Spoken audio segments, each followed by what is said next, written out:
by now you've given the TransAmerica building problem a try. And maybe you have gotten the hang of drawing the square base pyramid, and you've got a drawing of the TransAmerica building as it is described. Oh, that should be a dotted line. That's a behind line or an interior line. We can't see it from the front of the pyramid. This is a right angle. This is a square base. So all of these angles are right angles. And we need to drop a height, or not a height. We need to drop a back edge. So we know a couple of things about this pyramid. We know that it's constructed at 4 isosceles triangles, and we know the measure of the base of one of them is 96 meters. But that's pretty much all we know about this guy. We know that each of the faces has a triangle's height, but we don't know what it is. It's not 220 meters. 220 meters, we're told, is the height of the pyramid, but each of these faces is slanted. So we can't use that same height. That height is actually on the interior of the building from the vertex straight down, making a right angle with the floor, or the earth, or the ground. Now, there's lots of interesting triangles here where that perpendicular altitude falls. And I think we know this is 96, and this is 96. So we've got to get all of our other measures indirectly. So let's walk around and kind of take an inventory of everything we have in this figure. So this first triangle here has got 2 measures, and it has an angle. So we're looking at a side angle side situation here. That's going to allow us to make some decisions about other distances. So let's take a closer look at that. It's a 45, 45, 90, because we know that's a square base. Each of these sides is 96. We can use Pythagorean theorem, or we can use the properties of 45, 45, 90 special right triangles to find a value of 96 square root 2 for this interior edge. So that's the distance from corner to corner across the base of this pyramid. Now, we don't really need a surface area for the base of the pyramid because we're not going to wash the base of it. That's on the earth. But it's valuable information. It helps us to get a little bit closer to the information in this triangle here that we need to find. Eventually, we're going to need to know this distance in order to find the area. And that looks like a 6. I'm meaning to call that B. So let me make that a little more clear. We're going to need to know B, but we just don't have it yet. We don't have enough information to get it yet. But there's another interesting triangle in here, and that's the one formed by the height of the pyramid and half of one of the distances we just found. Now we know that the square base is also a rhombus, so we know that the diagonals are congruent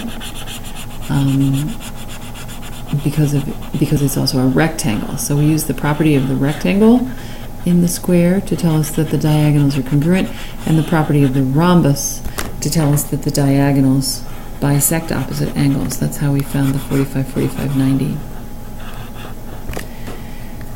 But let's take a closer look at this triangle.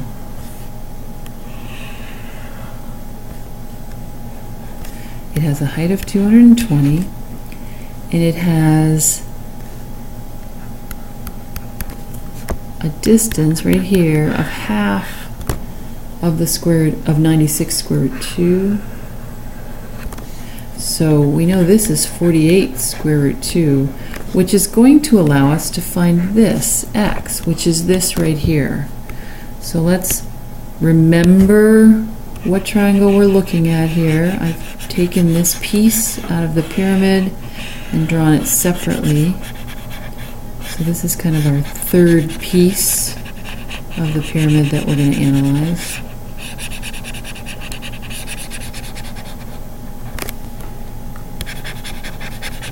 Because we need to find that x.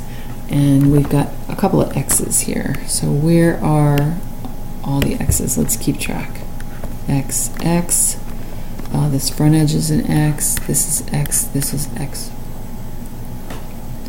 And let's remind ourselves what this triangle over here is. That's this guy.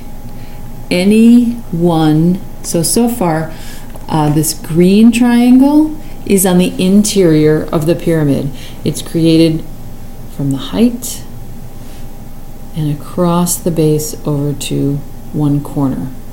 And this yellow triangle is all on the base. It's not standing up inside the triangle, it's all on the base. And this guy over here, well, this is one of the faces, one of the triangular faces. So this is one of the surface faces or lateral faces that we really do need to find the area of if we're going to find out how much cleaning fluid it will take to clean this building. So that's this face right here. And purple over yellow apparently makes red, and purple over green apparently makes black. So let's go ahead and highlight this B that we're trying to find so that we can find the area of one of these faces. So we're looking for x, which is a shared edge. And we have two of the measurements and a 90-degree angle, so we know we can use the Pythagorean theorem. 48 square root of 2, quantity squared, plus 220 squared equals x squared. So go ahead and get your calculator out and do that calculation for me. Find out x. And x is 230.23. So let's remember where those came from. This is an isosceles triangle, so they're going to be on every edge.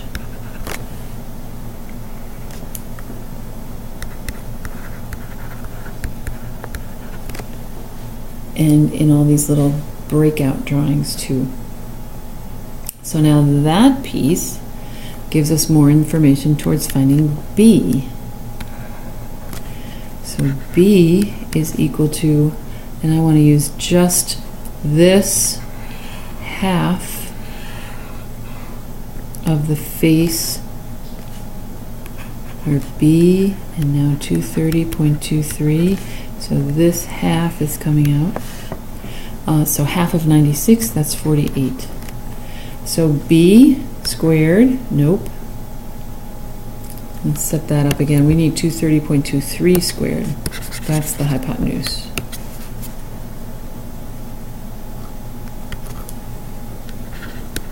.23 squared equals 48 squared plus b squared. Sorry. Yeah, that's right. So b equals square root of 230.23 squared minus 48 squared. So go ahead and calculate b from the Pythagorean theorem.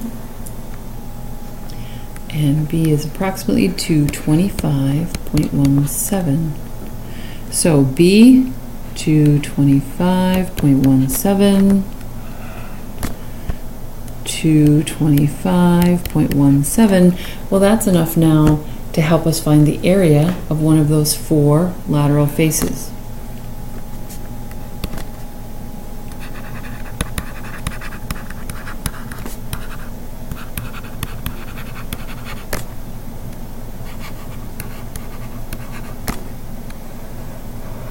And remember that we're looking for a ratio of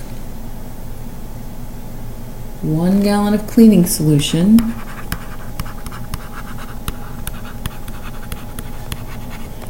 per 250 square meters of surface area. So let's find the area of one of these with a base of 96 and a height or base, we call this by variable b 225.17.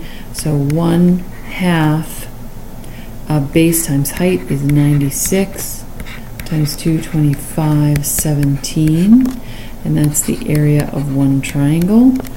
So get your calculators out and do that calculation. So the area of one of the triangular faces of this pyramid is 10,808.2 meters, square meters. So the area then of the pyramid is 4 areas of the triangle,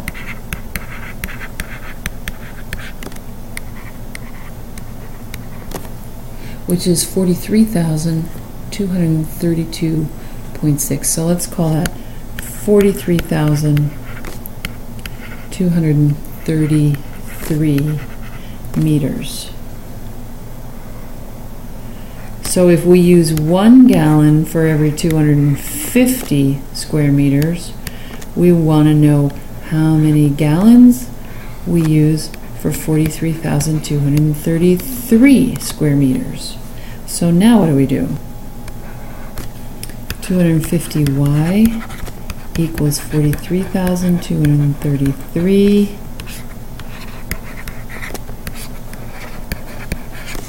So y is approximately 172.9 gallons.